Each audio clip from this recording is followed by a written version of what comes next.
नमस्कार भाई लोग, यूपी बिहार में आप सभी का स्वागत है। फिर से होगा भोजपुरी में बवाल। पावर स्टार पवन सिंह लेकर आ रहे हैं। सॉन्ग का नाम है आ रहा है, जिसको उसको सोशल मीडिया पर काफ़ी ज़्यादा पोस्टर फेमस कर दिया गया है।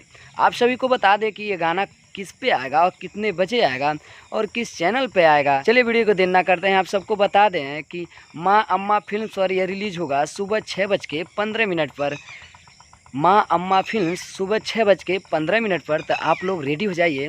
प्यार दुलार आशीर्वाद बरसाने के लिए पावर स्टार पवन सिंह फिर से करेंगे भोजपुरी इंडस्ट्री में बवाल।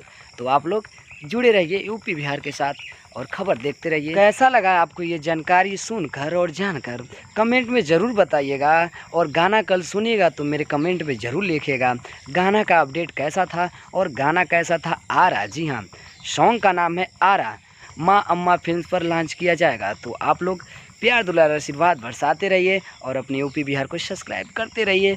जय हिंद, जय भारत, जय भोजपुरिया समाज। आप लोग ज़्यादा से ज़्यादा कमेंट करें गाने पर और ज़्यादा से ज़्यादा गाना को शेयर